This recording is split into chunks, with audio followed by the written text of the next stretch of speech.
हम में से अक्सर लोग ये समझते हैं कि लो कॉन्फिडेंस का मतलब सिर्फ स्टेज पर जाने से डरना या महफिल में खामोश रहना है। लेकिन सच ये है कि लो कॉन्फिडेंस एक खामोश बीमारी की तरह है जो हमारी डेली की आदतों में छुपा होता है और हमें अंदर ही अंदर कमज़ोर करता रहता है। अगर आपको हर छोटा फैसला करने के लिए दूसरों की राय की ज़रूरत पड़ती है तो आप में कॉन्फिडेंस की कमी है और आपको ये वीडियो एंड तक देखनी चाहिए।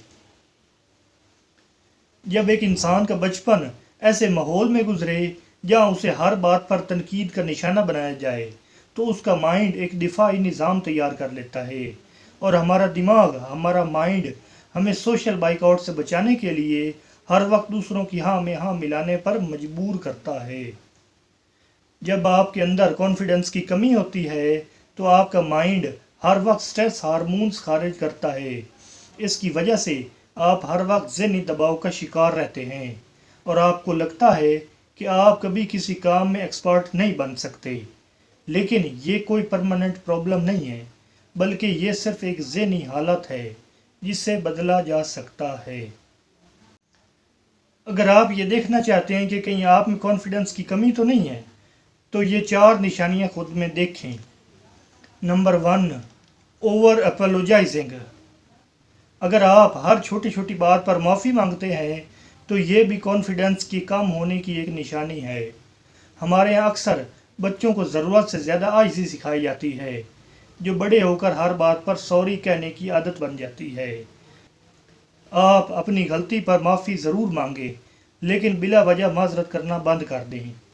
अगली बार जब आपसे कहीं जाने में थोड़ी सी लेट हो जाए तो सॉरी मैं लेट हो गया कहने की बजाय कहें कि आपके इंतज़ार करने का शुक्रिया। ये एक छोटा सा जुमला आपका कॉन्फिडेंस बढ़ा देगा। नंबर 2, परफेक्शनिज़म। हमारे यहाँ वालिदैन की तवक्कुआत और कज़न से मुकाबले का दबाव इतना होता है कि हम हर काम को पहली बार में ही परफेक्ट करना चाहते हैं। इस डर से कि काम ख़राब ना हो जाए हम अक्सर काम शुरू ही नहीं करते। ये परफेक्शनिज़म दरअसल नाकामी का खौफ है जो कि लो कॉन्फिडेंस की सबसे बड़ी निशानी है। परफेक्शनिज़म के पीछे भागना छोड़ दें। याद रखें कि एक बेकार सी शुरुआत इस काम से 1000 गुना बेहतर है जो कभी शुरू ही ना किया गया हो। बस पहला कदम उठा लें। Number 3, rejecting compliments. जब कोई आपसे कहता है कि आज आपका काम बहुत अच्छा था या आज आप अच्छे लग रहे हैं तो क्या आप आगे से कहते हैं नहीं यार मैंने अच्छा काम नहीं किया या मैं अच्छा नहीं लग रहा। हम अक्सर औकात तारीफ़ सुनकर शर्मिंदा हो जाते हैं क्योंकि हम खुद को इसके काबिल ही नहीं समझते।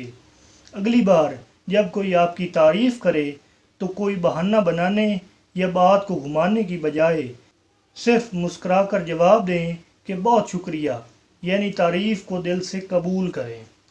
नंबर 4, इनएबिलिटी टू से नो।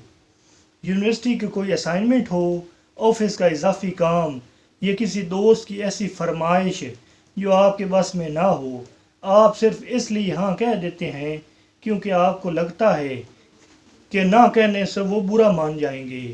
दूसरों को खुश करने के चक्कर में अपने ज़हनी सुकून का सौदा मत करें। ना कहना सीखें। आपकी पहली जिम्मेदारी आपकी अपनी ज़ात है। और मेरे प्यारे भाइयों, कॉन्फिडेंस कोई ऐसी चीज़ नहीं है जो बाज़ार से ख़रीदी जा सके। ये एक पौधा है जिसे आपको रोज़ाना अपने अच्छे ख़यालात और छोटी छोटी कामयाबियों से पानी देना होता है। अपने आप पर यकीन रखें क्योंकि अल्लाह ने आपको किसी ख़ास मकसद के लिए पैदा किया है। आप किसी से कम नहीं हैं।